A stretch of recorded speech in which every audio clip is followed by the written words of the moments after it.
Vous aimez les aliens, les grosses explosions, les scénarios qui n'ont aucun sens? Eh bien c'est une excellente nouvelle car The Tomorrow War vient tout juste de sortir sur Amazon Prime Video.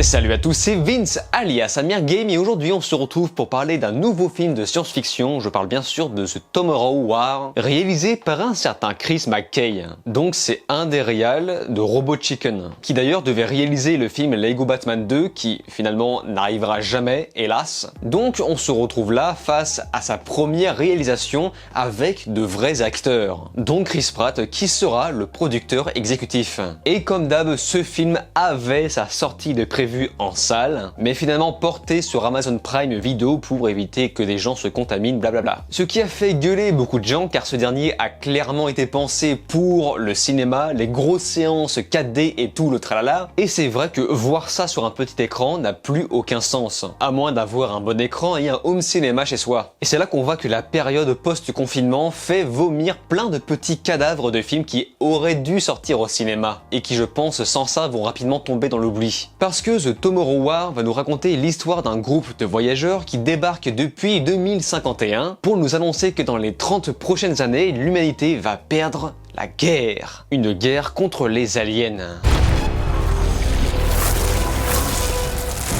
We are you. 30 years in the future. It's okay, sweetie. We are fighting a war.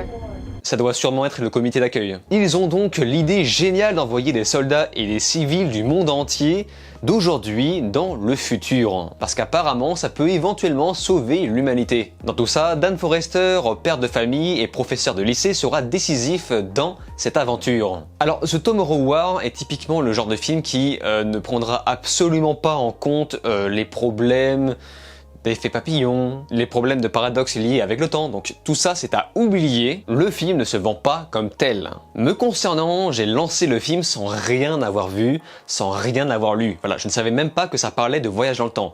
Et c'est une bonne chose. Mais c'est là que j'ai découvert que les clichés sont quand même un peu piquants. Comme par exemple le père de famille qui travaille trop, qui ne s'occupe pas assez de ses proches. Je ne savais même pas que ce cliché était encore autorisé. Et heureusement, ça ne dure pas. Mais moi ce que j'adore, c'est le concept qui consiste à enrôler tout le monde, qui au final est vraiment le prétexte ultime pour afficher toutes les minorités possibles et imaginables, histoire de bien s'assurer de remplir toutes les cases de quotas.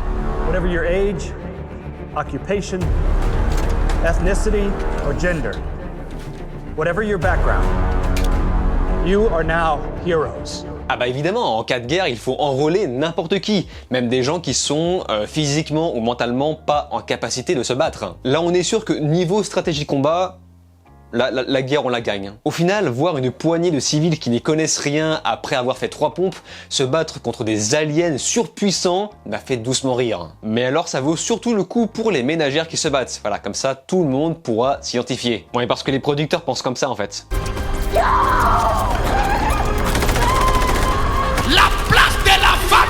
Cuisine. Surtout que les gens qui dirigent cette société n'ont pas l'air de savoir ce qu'ils font lorsqu'ils envoient des gens dans le futur. Je me suis vraiment dit, mais est-ce que ces gens avaient vraiment un plan ?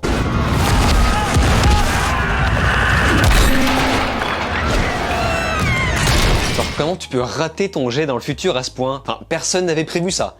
Personne n'avait prévu par exemple de proposer un parachute ou même un gilet de sauvetage au cas où une autre anomalie ferait en sorte que les gens tomberaient par accident dans l'océan. Surtout pour un système qui aspire littéralement les gens depuis le haut. Mais non, le parachute n'existe pas. Surtout qu'on voit plus tard que les sauts peuvent être éventuellement annulés. Et là, je sais déjà ce qu'on va me dire. Mais c'est qu'un film, c'est de la fiction. Alors, pour précision, la fiction, ce sont les monstres. Voilà. Pas les décisions stupides. Mais comment tu veux que des gens aussi incompétents se battent contre des aliens surpuissants? Enfin, c'est pas comme si t'envoyais quelques poignées de personnes surentraînées avec des cuisses à la place des bras, et je ne sais pas, au moins un sac de provisions au cas où. Mais vu que tous les personnages principaux sont faits en scénarium, ça ne posera pas de problème pour l'avancement de l'histoire. De plus, le fait d'instaurer des valeurs à l'américaine avec ce concept fait un tout petit peu pitié. Sans compter le facepalm des mecs qui, au lieu d'interroger un vrai volcanologue, vont plutôt aller voir un putain de gosse qui se sent pousser des ailes. Alors, j'ajoute aussi que le film est très lent à démarrer, ce qui explique la longue durée de plus de 2 heures. Mais tout le début était important pour nous aider à comprendre le contexte du film.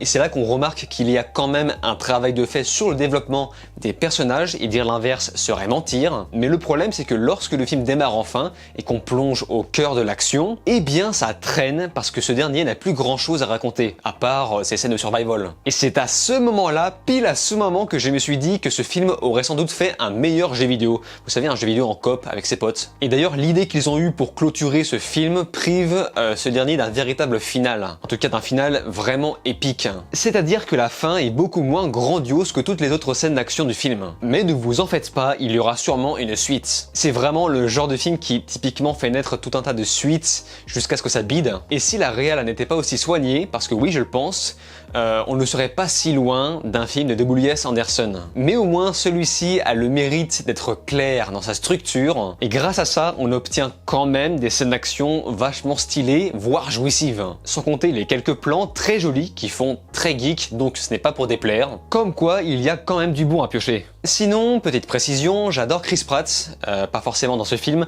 mais l'acteur en lui-même. Même si il y a quelques années je ne l'aimais pas parce que j'étais un gros rageux, mais là maintenant à chaque fois que je le vois, je suis content. On remarque dans ce film Yvonne Strahovski, et je sais que beaucoup de gens la connaissent avec la saison 7 de Dexter. Moi je la connais surtout parce que c'est le modèle qu'a utilisé BioWare pour modéliser Miranda Lawson. D'ailleurs c'est marrant parce que dans Dexter, le personnage qu'elle incarnait s'appelait Anna McKay. McKay qui est le nom du réalisateur. Coïncidence? Oui. D'ailleurs, la volonté aujourd'hui dans les films américains de te faire croire que des femmes fines comme des pinces à linge se battent contre des aliens me fait toujours marrer. Je me demande si cette mode va durer encore longtemps. Quitte à mettre des femmes, mettez plutôt des meufs stock comme Gina Carano. Et en plus c'est génial parce que c'est pas Disney. On a aussi dans ce film un certain Sam Richardson qui joue le fameux sidekick rigolo. Ce qui ne m'a pas empêché de sortir du film car j'ai vraiment l'impression de regarder des mecs qui s'éclatent au paintball.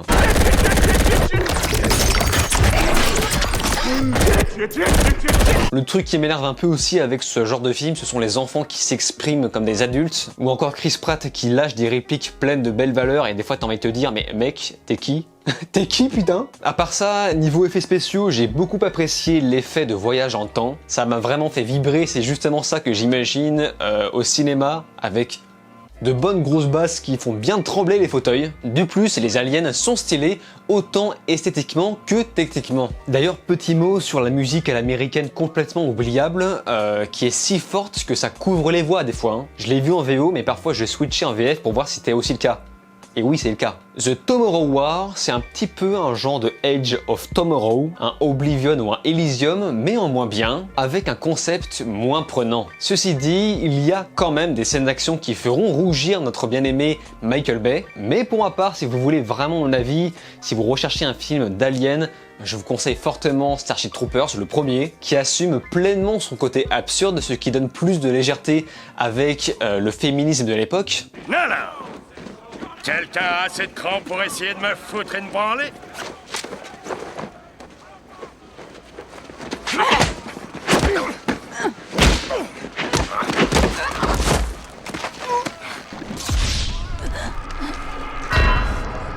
Sans compter des personnages méga stylés, d'autant que le film n'a presque pas pris de ride. Et je l'ai revu il y a pas si longtemps, putain quelle claque, quel plaisir ce film. Mais je comprends parfaitement que des gens prennent du plaisir à regarder The Tomorrow War, évidemment, c'était juste mon avis, votre vie ne changera pas pour autant, et d'ailleurs le vôtre m'intéresse, donc n'hésitez pas à m'en faire part dans les commentaires. Comme d'habitude, je lis et réponds à quasiment tout le monde. Sur ce, on se laisse ici, n'oubliez pas de vous abonner à ma chaîne YouTube, cliquez sur la cloche, likez, partagez et de regarder les autres vidéos. Je vous dis alors ciao et à la prochaine.